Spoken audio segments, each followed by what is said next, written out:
Hi, this is Tom from tdjacobs.com, and I'm giving you a video here about an update about the tigeriron stuff I've been doing. Learning a lot about crystals the last few weeks, and basically this process that's been happening for maybe 13 or 14 months is actually coming to fruition for me, which I'm really excited about. It took transiting Saturn going over my second house Scorpio sun for me to just get the impetus to just figure out the details and take care of it and just make it happen. And so I'm doing some blog posts now and then that are about the process of cutting the stones and polishing them and what I'm learning. But what I want to focus on in this video are the properties of tigeriron itself, and I want to tell you about experiences that I've had and why I use it, how I use it, and why I'm doing this, cutting my own stones to get them out available to other people to use too. To start with, very often you'll hear stories about people who use crystals who are given a crystal that becomes important. They don't know. It's one of these synchronous things that we're guideposts for each other along our evolutionary paths. For me, gemstones and crystals, rocks, all this stuff, went in one ear and out the other literally for years. So I'm doing, all this metaphysical work. I'm meeting all these people who are new agey, who are, interested in holistic things and healing and energy and consciousness. And they're all telling me something about crystals, and I cannot retain any of it for the life of me. So I let it go, understanding that for a long time, tarot was like that. And I just couldn't grasp anything. And maybe the 20th reading that somebody did for me, I started to piece together some things, and that person loaned me a book, and then I was able to get it. But there's just a time, sometimes when we don't grasp something, and that's okay, because we're focused on something else, or some other, symbolic language, or some other way of knowing, and way of learning, and way of sensing something is coming in. So I've been through this process, with channeling and mediumship and astrology, and kind of this explosion of awareness and insight and information, and then practice. And crystals escaped me. So a few years ago, I met two people, a married couple from Australia, her friends, friends of mine, from where I met them outside of San Diego at Steve Forrest's apprenticeship program. And they invited a bunch of people over to their room, and we were hanging out before going to dinner one night. And the woman, Maz, had a bunch of little tigeriron pieces. Little teeny pieces, and they're from Australia, which is where Maz and her husband Carl live, and passed them around. And I thought, well, that's interesting. And then she must have said something to me about how it's used or why, because I started playing with it. And at that time, I was beginning to channel Djehuty more directly, the Ascended Master I work with, also known as Thoth, Saint Germain, and Merlin. And he is all about grounding. He is constantly about grounding. So I perceive now in retrospect, she was guided to give me the stone because I was in the process of needing to learn how to get really grounded. So I work with this stone for maybe 10 months, a year. By the time I'm actually full-on channeling, he is speaking through me. I have him speaking into a microphone, recording all this stuff, and offering these MP3s and doing calls for people. I lose the stone, and I'm crushed. And Djehuty says, then you don't need it anymore. Don't worry about it. But I'm a person. I get attached to a thing. So I wrote to her and said, I lost the stone, it must have, sorry, phantom mouth hair, I don't know where it came from. I must have not needed it anymore. So she immediately went out, bought two more, and sent them to me in the mail. And within about 3 weeks, I get an empty envelope. It's like sliced open as though, it's inspected at customs or something. And then, so I write to her and say, oh, it's heartbreaking. Your envelope showed up empty. So she sent me two more, and I started working with one of them right away. And I actually don't have it with me right now, but it's rough. It's a rough piece. It's not polished at all. And there are many, many layers of the three constituent rocks, which I'll explain in a minute. And the more layers they are, the more compressed, the more tightly interwoven these three stones are, the more intense the effect that it has. So, again, which I'll explain in a minute. But anyway, I couldn't use this one. And my sixth chakra, one of the results of having the stone in your life is that your sixth chakra is activated and open, your third eye, your intuition center, and your ability to focus, will, and intend, and project your intentions out on the world around you and manifest. I was having all these headaches, and it was crazy. So again, at a Steve Forrest program, I was talking with another friend of mine, Dawn, who was having a really bad day, and I said, hey, try this stone, it's for grounding, it takes me down into my body. She picks it up, she goes, whoa, that's really intense. And I said, you know what, I have a second one I've never used, pull it out, and which is this one. I'll just show you this one. And she says, oh, that's much better. So I kind of realized through that interaction that my incredible headaches and all this stuff was because I was using this stone that was too intense. So fast forward to about 13 months ago, I'm talking with Djehuty, and he says, get a bunch of tiger iron and charge it with my vibration and make them available. Sell them to your clients, make them available to anybody who wants to really get grounded and have that ability to stay in their bodies and, do all these things that I'll explain here in a few minutes. And so I started looking around for online sources, find a bunch of people actually advertising tiger iron, but actually, or advertising tiger eye, gold tiger eye, but calling it tiger iron. The difference is, and here explaining what tiger iron is, it's a stone that has 3 stones layered in together. One of them is hematite, which is dark gray and for grounding and is magnetic. The other one is red jasper, and so the hematite's actually for first chakra, the dark. Red jasper for the second chakra, and that's also grounding. And then gold tiger eye, which develops confidence, among other things, for the third chakra. So you put them all together and you have tiger iron.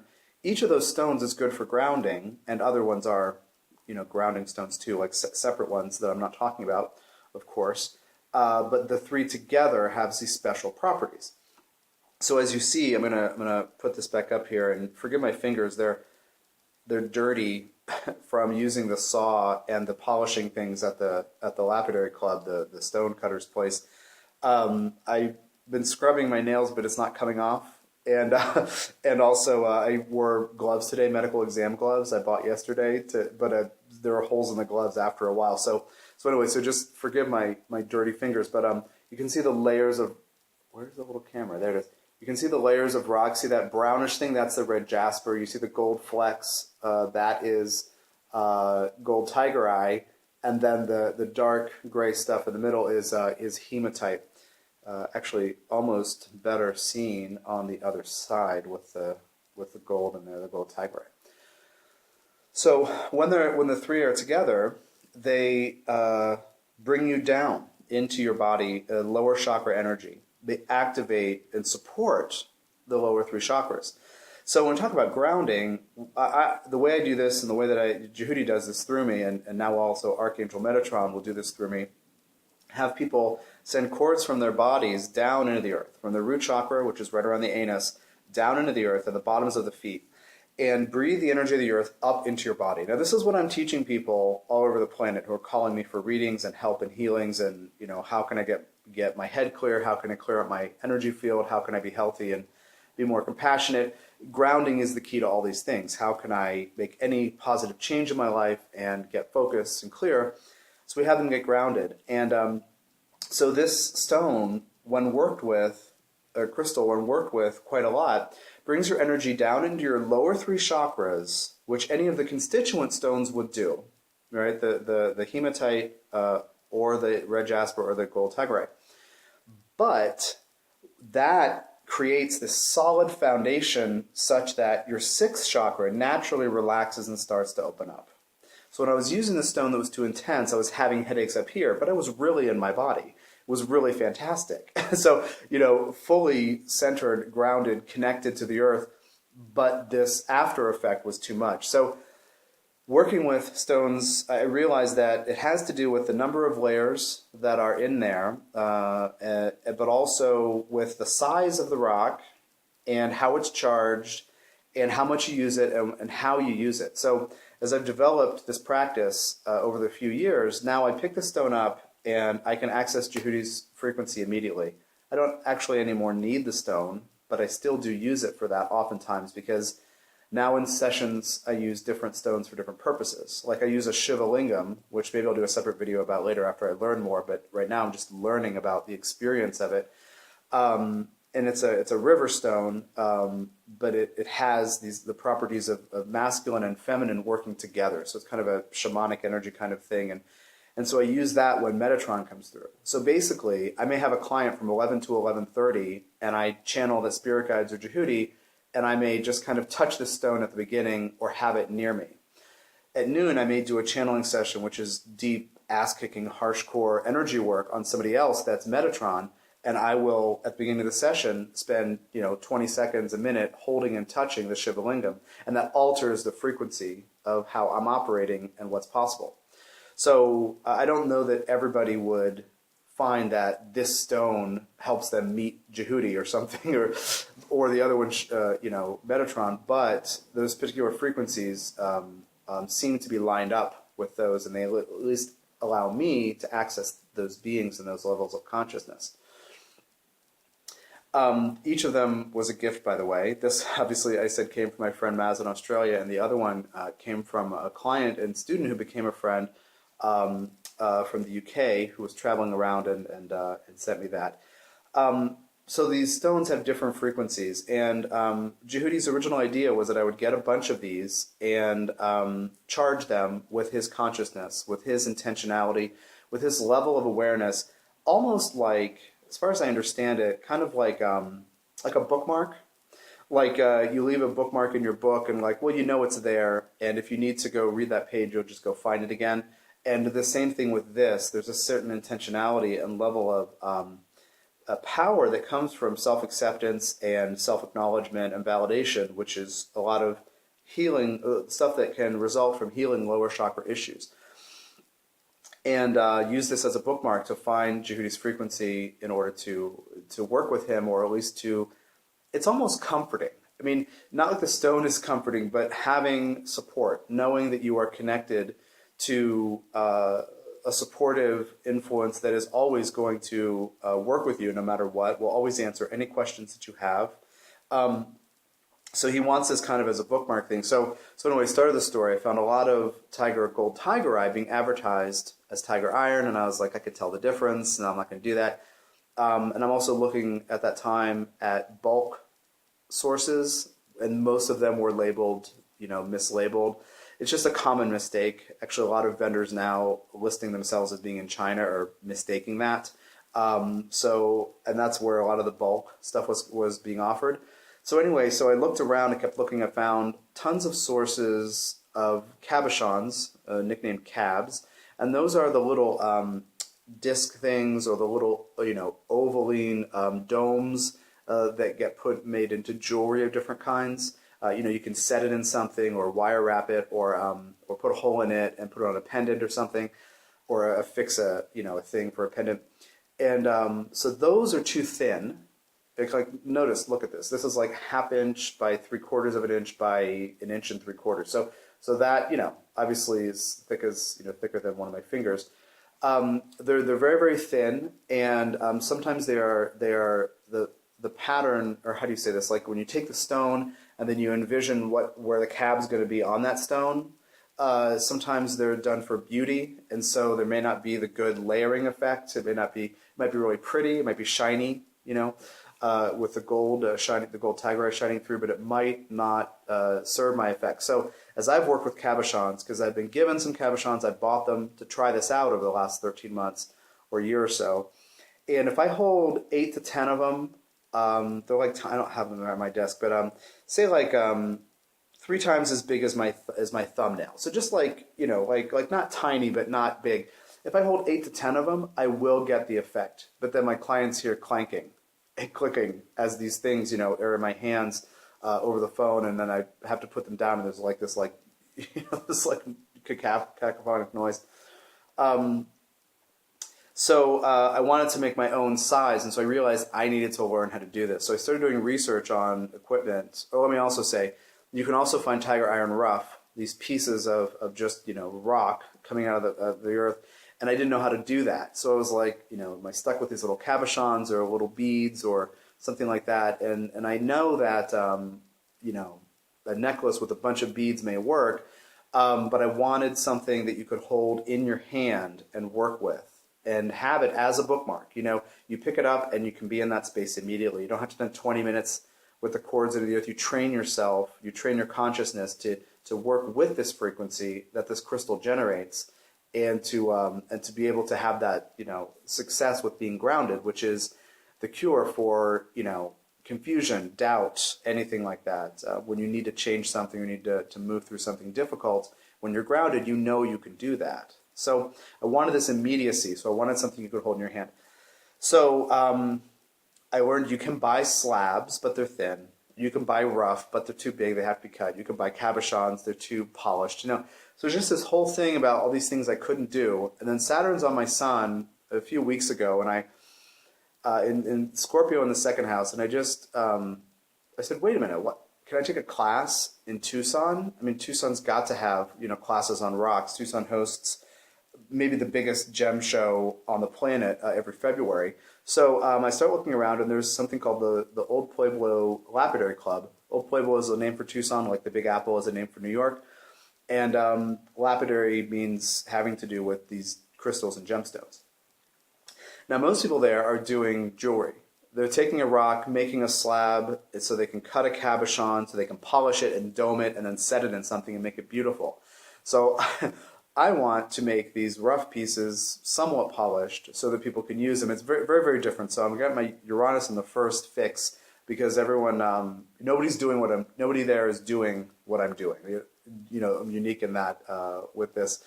So I bought a little over 4.5 pound piece of tiger iron rough, which I posted pictures on Facebook. You can see that at Evolutionary Astrology and Channeling with Tom Jacobs. And I think I did on my blog as well, tdjacobs.com/blog. And then one of the guys who volunteers there, who he's called a shop monitor, so he teaches classes and is trained on all the machines and can monitor people. He has to use the big saw, and I just posted a video of that on my blog, and a picture and a video, and then just a little note about that. And then once the slabs are cut, then I can cut them smaller and then polish them. And I've learned how to do that over the last few weeks.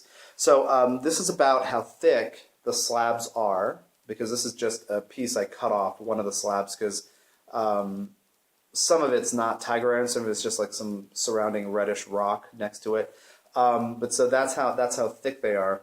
And then there are pieces, you know, obviously that are about this thick, and these are what I'm polishing. So they're very weighty and they're very heavy, and they have a rough side. Like I left this intact, I didn't smooth everything out, but obviously everything else, you know, will be smoothed out and somewhat rounded. Some of them will be more square, some will be more rounded.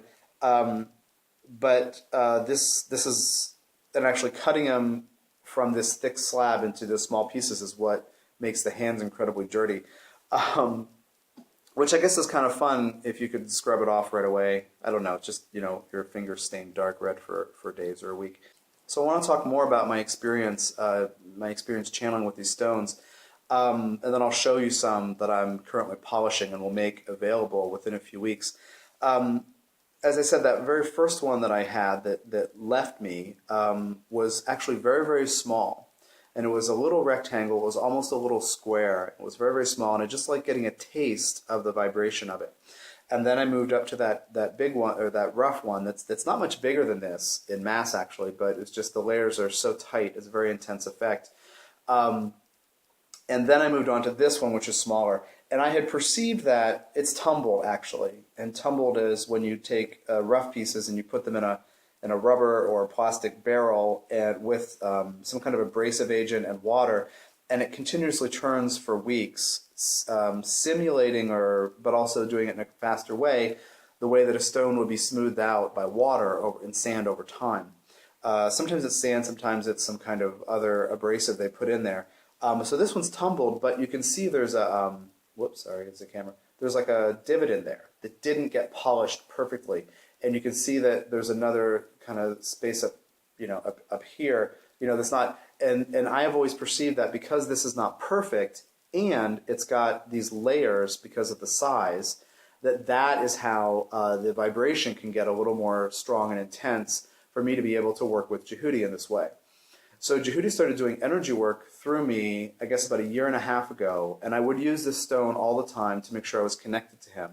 As I said, now I don't really need it to be connected to him, but I will use it to remember the frequency like a bookmark.